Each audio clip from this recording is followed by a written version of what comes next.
Hello दोस्तों, कैसा है मेरा यूट्यूब परिवार। मैं एडवोकेट शादाब मंसूरी, डिस्ट्रिक्ट और हरिद्वार से। आपने अक्सर ये सुना होगा कि जब कोई लोन ले लेता है और लोन नहीं दे पाता है, उसके पास पैसे नहीं होते, उसका कोई इनकम सोर्स नहीं होता, वो पैसे नहीं दे पाता है, जिस कारण से ईएमआई नहीं भरी जाती है लोन की, और रिकवरी एजेंट उसे लगातार टॉर्चर करना स्टार्ट कर देते हैं। और फिर वो क्या करता है, जब अपनी प्रॉब्लम की ये परेशानी वो अपनी बैंक या एनबीसी कंपनी को बताता है, तो जब मालूम हो जाता है कि इस ग्राहक पर पैसे नहीं है, तो कंपनी और बैंक लगातार उसको टॉर्चर स्टार्ट करना कर देती है और रिकवरी एजेंट लगातार घर आना स्टार्ट कर देते हैं। वो उसे डराते हैं, धमकाते हैं, कहते हैं कि हम पुलिस लेके आएंगे, आप पे लीगल नोटिस लेके आएंगे। ये ज़्यादातर ग्राहक रिकवरी एजेंट सबको बताता है। रिकवरी एजेंट और बैंक की इतनी हिम्मत नहीं है कि वो आपको इतना डरा सके, इतना कह सके। ये हिम्मत कैसे आती है? ये दोस्तों, हिम्मत बढ़ाने का काम आप लोग ही करते हैं, क्योंकि आप लोगों को अपना अधिकार नहीं पता है। क्योंकि ज़्यादातर जब ये समस्या होती है, उसको कोई गुजरा नहीं होता उसके ऊपर से, तो वो जानता है कि अगर मैं पेमेंट नहीं करूँगा तो मेरे साथ ये समस्या आ सकती है, क्योंकि उसे अधिकार नहीं पता है। बैंक और रिकवरी एजेंट की इतनी हिम्मत नहीं है कि वो आपसे ये कह सके कि अगर आप पेमेंट नहीं दोगे तो हम आपको पुलिस बुला लेंगे, आपको लीगल नोटिस देंगे, आपको हम आपकी प्रॉपर्टी को बेच देंगे, आपके घर पर कब्जा कर लेंगे। ये हिम्मत नहीं होती, क्योंकि बैंक एनबीसी कंपनी हमेशा अपने दायरे में बोलती है। अगर ये अधिकार आपको पता हो, क्योंकि बैंक के भी कुछ अधिकार होंगे दोस्तों, अगर बैंक के कुछ अधिकार हैं तो वो हमेशा अपने दायरे में ही बोलेगी। अगर आपको उसके अधिकार पता होंगे तो आपसे कोई भी रिकवरी एजेंट या भविष्य में कोई भी बैंक या एनबीसी कंपनी आपके साथ आपको डरा नहीं सकती, आपको धमका नहीं सकती, आपको ये नहीं कह सकती कि हम आपका घर बेच देंगे, आपका ये कर देंगे, अगर आपको अपने अधिकार पता होंगे। यही दोस्तों, आज इसी टॉपिक पर हम बात करने वाले हैं। आगे वीडियो में बने रहें और ज़रूर देखते रहें कि क्या समस्या उत्पन्न होती है जब हम रीपेमेंट ना करें। तो जब रीपेमेंट हम नहीं करते तो समस्या बहुत सी उत्पन्न हो जाती हैं। नोटिस आना स्टार्ट हो जाते हैं, घर पे रिकवरी आना स्टार्ट हो जाते हैं, लीगल नोटिस आना स्टार्ट हो जाते हैं, कॉल पे कॉल आना स्टार्ट हो जाती है, व्हाट्सएप पे मैसेज लीगल नोटिस आना स्टार्ट हो जाते हैं, और पुलिस की कॉल भी आना स्टार्ट हो जाती है, और धमकी ये आ जाती है, हम आपके घर पर कब्जा कर लेंगे अगर आप पेमेंट नहीं दोगे। तो ये समस्या आती है। मैं आपको ये नहीं कह रहा हूँ कि ये समस्या आती है, एनबीसी कंपनी ने कहा है, ये मैं आपको वो बता रहा हूँ जो एक्चुअली में जो देखा जाता है। रिकवरी एजेंट, पहले आपको ये जानना होगा ये रिकवरी एजेंट आते कहाँ से हैं, ये रिकवरी एजेंट होते कौन हैं, ये रिकवरी एजेंट को इतनी पावर कौन देता है, ये रिकवरी एजेंट के क्या अधिकार है, इनके क्या दायरा है।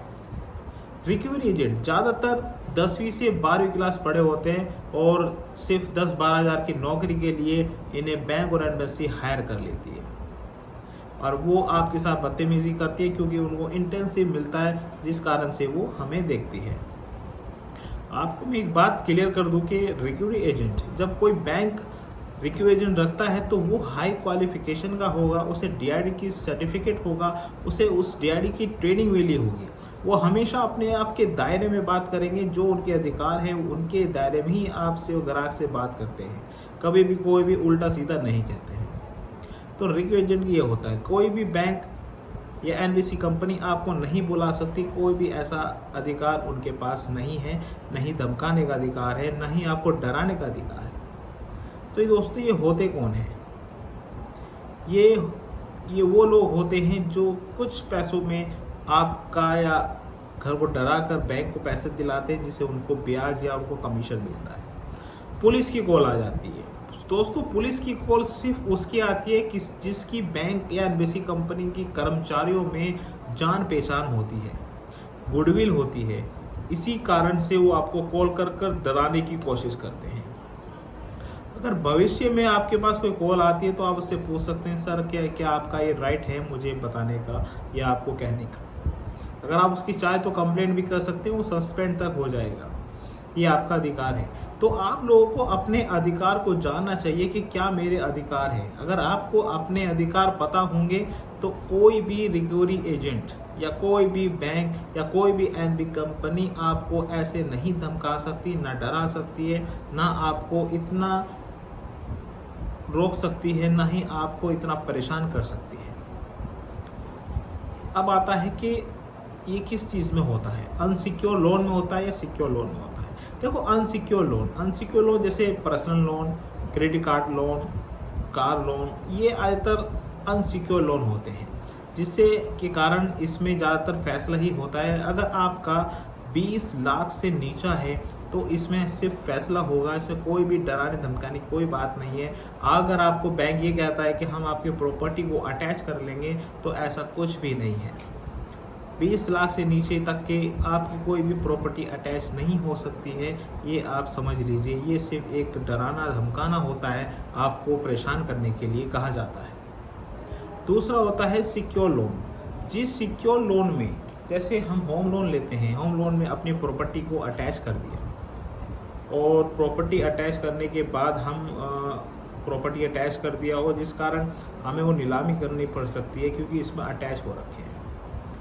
जी हाँ, इसमें ये एक समस्या उत्पन्न होती है जिसमें आपकी प्रॉपर्टी लिखी होती है और वो 20 लाख से ऊपर होता है तो आप DRD से मूव कर सकते हैं और वहाँ से स्टे करा सकते हैं, जिससे आपका घर बच सकता है और आप उसको टाइम दिया जा सकता है। आप डिफ़ॉल्टर तौर पर अपना घर भी बचा सकते हैं और पैसे देकर उसे ख़त्म किया जा सकता है। दूसरा होता है सिक्योर जिसमें चेक होता है, जिसमें चेक आपके अटैच होते हैं और इसके अलावा और पुलिस कुछ नहीं कर सकती। आपको सिर्फ उन लीगल नोटिस पर ध्यान रखना है जिसमें सबसे ज़्यादा महत्वपूर्ण है 138 का नोटिस और 125 का नोटिस। ये दो ऐसे नोटिस हैं सिक्योर लोन में जो आपको ध्यान रखने हैं। इसके अलावा और कोई भी नोटिस को आप ध्यान मत रखिए। 138 चेक का नोटिस होता है और इसमें घबराने की कोई बात नहीं है। 138 के चेक में नोटिस आता है तो आपको समय भी मिलता है, आपका जवाब का भी, और इसमें बेल भी हाथों हाथ हो जाती है, इसलिए इसमें कोई भी घबराने वाली कोई बात नहीं है। आप पर ध्यान रहे कि कोई भी रिकवरी या कोई भी बैंक आपको कहता है कि प्रॉपर्टी कब्जे में ले लेंगे या प्रॉपर्टी आप हम कब्जा कर लेंगे या छीन लेंगे, अटैच कर लेंगे, तो ऐसा कुछ नहीं है।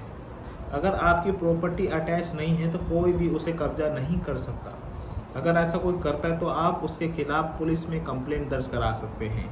अगर आपके साथ कोई ऐसा करता है तो आप उसकी शिकायत कर सकते हैं। कोई पुलिस वाला ऐसा कर सकता है तो आप उसके ऊपर उच्च अधिकारी पर शिकायत कर सकते हैं कि ऐसा पॉसिबिलिटी नहीं है।